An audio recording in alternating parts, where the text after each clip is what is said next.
राधे राधे। मेरे प्यारे भाइयों बहनों माताओं व बंधुओं, संस्कार की बातें चैनल में आपका स्वागत है। बंधुओं, आज सोमवार के दिन मैं आपके लिए लेकर आई हूँ भगवान शिव की बहुत ही सुंदर कथा। बंधुओं, जिसे सुनने मात्र से आपका सोया हुआ भाग्य जाग जाएगा, आपके बंधे हुए काम खुल जाएंगे, आपकी किस्मत जाग जाएगी। बंधुओं, भगवान शिव आप पर प्रसन्न होकर आपको मन चाहे वरदान की प्राप्ति करवाएंगे। बंधुओं, यदि आपने हमारे चैनल को अब तक सब्सक्राइब नहीं किया तो जरूर करें और बेल आइकन दबाना ना भूलें, ताकि आपको हमारी आने वाली सभी वीडियोस की जानकारी सबसे पहले हो सके। बंधुओं, वीडियो को पूरी सुनने के बाद कमेंट बॉक्स में जय शिव शंकर भोलेनाथ जरूर लिखें। बोलो शिव शंकर भोलेनाथ की जय हो। विदर्भ देश में सत्यरथ नाम से प्रसिद्ध एक राजा थे, जो धर्म में तत्पर, सत्यशील और बड़े बड़े शिव भक्तों से प्रेम करने वाले थे। धर्म पूर्वक पृथ्वी का पालन करते हुए उनका बहुत सा समय सुख पूर्वक बीत गया। इसके बाद किसी समय शाल्व देश के राजाओं ने उस राजा की राजधानी पर आक्रमण करके उसे चारों ओर से घेर लिया। बलोन्मत्त शाल्व देशीय क्षत्रियों के साथ, जिनके पास बहुत बड़ी सेना थी, राजा सत्यरथ का बड़ा भयंकर युद्ध हुआ। शत्रुओं के साथ दारुण युद्ध करके उनकी बड़ी भारी सेना नष्ट हो गई।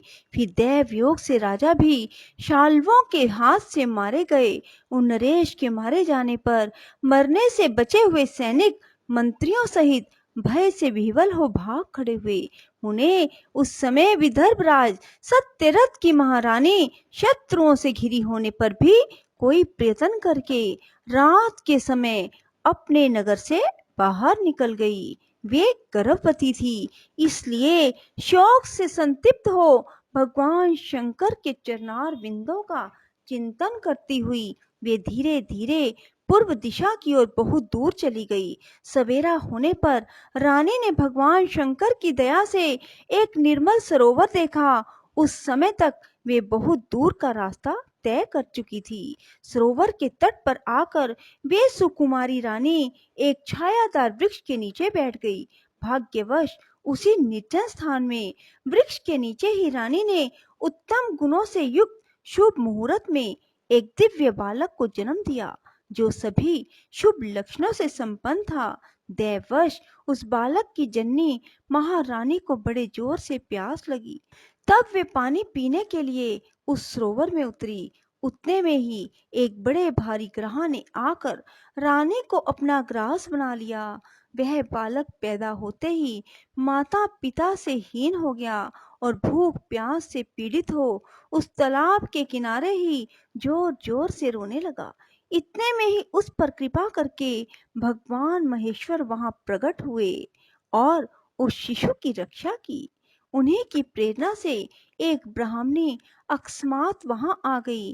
वह विधवा थी, घर घर भीख मांगकर जीवन निर्वाह करती थी। अपने 1 वर्ष के बालक को गोद में लिए हुए उस तालाब के तट पर पहुंची। उसने एक अनाथ शिशु को वहां क्रंदन करते देखा। निर्जन वन में उस बालक को देखकर ब्राह्मणी को बड़ा विस्मय हुआ और मन ही मन विचार करने लगी, अहो, यह मुझे इस समय बड़े आश्चर्य की बात दिखाई देती है कि यह नवजात शिशु, जिसकी नाल भी अभी तक नहीं कटी है, पृथ्वी पर पड़ा है। इसकी माँ भी नहीं है, पिता आदि दूसरे कोई सहायक भी यहाँ नहीं दिखाई देते। क्या कारण हो गया? ना जाने यह किसका पुत्र है। इसे जानने वाला यहाँ कोई भी नहीं है, जिससे इसके जन्म के विषय में पूछूं। इसे देखकर मेरे हृदय में करुणा उत्पन्न हो गई है। मैं इस बालक का अपने औरस पुत्र की भांति पालन पोषण करना चाहती हूँ, परंतु इसके कुल का जन्म का ज्ञान न होने के कारण इसे छूने का साहस नहीं होता। ब्राह्मणी जब इस प्रकार विचार कर रही थी, उस समय भक्त वत्सल भगवान शंकर ने बड़ी कृपा की। बड़ी बड़ी लीलाएं करने वाले महेश्वर एक सन्यासी का रूप धारण करके सहसा वहां आ पहुंचे, जहां वह ब्राह्मणी संदेह में पड़ी थी और यथार्थ बात को जानना चाहती थी। श्रेष्ठ भिक्षु का रूप धारण करके आए हुए करुणानिधान शिव ने उससे हंसकर कहा, ब्राह्मणे, अपने चित्त में संदेह को खेद का स्थान ना दो।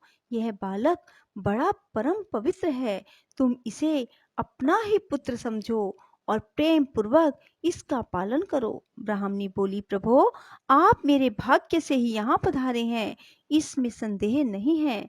मैं आपकी आज्ञा से इस बालक का अपने पुत्र की ही भांति पालन पोषण करूंगी। तथापि मैं विशेष रूप से यह जानना चाहती हूँ कि वास्तव में यह कौन है, किसका पुत्र है, आप कौन हैं, इस समय यहाँ पधारे हैं। भिक्षुवर, मेरे मन में बार बार यह बात आती है कि आप करुणा सिंधु शिव ही हैं और यह बालक पूर्व जन्म में आपका भक्त रहा है। किसी कर्म दोष से यह इस दुर्अवस्था में पड़ गया है। इसे भोग कर यह पुनः आपकी कृपा से परम कल्याण का भागी होगा। मैं भी आपकी माया से ही मोहित हो मार्ग भूल कर यहाँ आई हूँ। आपने ही इसके पालन के लिए मुझे यहाँ भेजा है। भिक्षु प्रवर शिव ने कहा, ब्राह्मणी सुनो, यह बालक शिव भक्त विदर्भराज सत्यरथ का पुत्र है। सत्यरथ को शाल्व देशीय क्षत्रियों ने युद्ध में मार डाला है। उसकी पत्नी अत्यंत व्यग्र हो रात में शीघ्रता पूर्वक अपने महल से बाहर भाग आई। उन्होंने यहाँ आकर इस बालक को जन्म दिया। सवेरा होने पर वे प्यास से पीड़ित हो सरोवर में उतरी। उसी समय देववश एक ग्रह ने आकर उन्हें अपना आहार बना लिया। ब्राह्मणी ने पूछा, भिक्षुदेव, क्या कारण है कि इसके पिता राजा सत्यरथ श्रेष्ठ भोगों के उपभोग के समय बीच में ही शाल्व देशीय शत्रुओं द्वारा मार डाले गए? किस कारण से इस शिशु की माता को ग्रह ने खा लिया और यह शिशु जो जन्म से ही अनाथ और बंधुहीन हो गया, इसका क्या कारण है? मेरा अपना पुत्र भी अत्यंत दरिद्र और भिक्षुक क्यों हुआ? मेरे इन दोनों पुत्रों को भविष्य में कैसे सुख प्राप्त होगा? भिक्षु वरे शिव ने कहा, इस राजकुमार के पिता विदर्भराज पूर्व जन्म में पांड्य देश के श्रेष्ठ राजा थे। वे सब धर्मों के ज्ञाता थे, संपूर्ण पृथ्वी का धर्म पूर्वक पालन करते थे। एक दिन प्रदोष काल में राजा भगवान शंकर का पूजन कर रहे थे। बड़ी भक्ति से त्रिलोकीनाथ महादेव जी की आराधना में संलग्न थे। उसी समय नगर में सब ओर बड़ा भारी कोलाहल मचा। उस उत्कट शब्द को सुनकर राजा ने बीच में ही भगवान शंकर की पूजा छोड़ दी। नगर में क्षोभ फैलने की आशंका से राजभवन से बाहर निकल गए। इसी समय राजा का महाबली मंत्री शत्रु को पकड़कर उन्हें समीप ले आया। वह शत्रु पांड्य राज का ही सामंत था। उसे देखकर राजा ने क्रोध पूर्वक उसका मस्तक कटवा दिया। शिव पूजा छोड़कर नियम को समाप्त किए बिना ही राजा ने रात में भोजन भी कर लिया। उसी प्रकार राजकुमार भी प्रदोष काल में शिव जी की पूजा किए बिना ही भोजन करके सो गया। वही राजा दूसरे जन्म में विदर्भ राज हुआ और शिव जी की पूजा में विघ्न होने के कारण शत्रुओं ने उसको सुख भोग के बीच में ही मार डाला। पूर्व जन्म में जो उसका पुत्र था वही इस जन्म में भी हुआ। शिव जी की पूजा का उल्लंघन करने के कारण यह दरिद्रता को प्राप्त हुआ। इसकी माता ने पूर्व जन्म में छल से अपनी सोच को मार डाला था। उस महान पाप के कारण ही वह इस जन्म में ग्राहक के द्वारा मारी गई। ब्राह्मणी, यह तुम्हारा पुत्र पूर्व जन्म में उत्तम ब्राह्मण था। इसने सारी आयु केवल दान लेने में बिताई, यज्ञ आदि सत्कर्म नहीं किए, इसीलिए यह दरिद्रता को प्राप्त हुआ। उस दोष का निवारण करने के लिए अब तुम भगवान शंकर की शरण में जाओ। ये दोनों बालक यज्ञोपवीत संस्कार के बाद भगवान शिव की आराधना करें। भगवान शिव इनका कल्याण करेंगे। बोलो शिव शंकर भोलेनाथ की जय। राधे राधे। जय श्री कृष्णा। बंधुओं, यदि आपको हमारी वीडियो पसंद आए तो इसे लाइक करें और शेयर भी जरूर करें। धन्यवाद।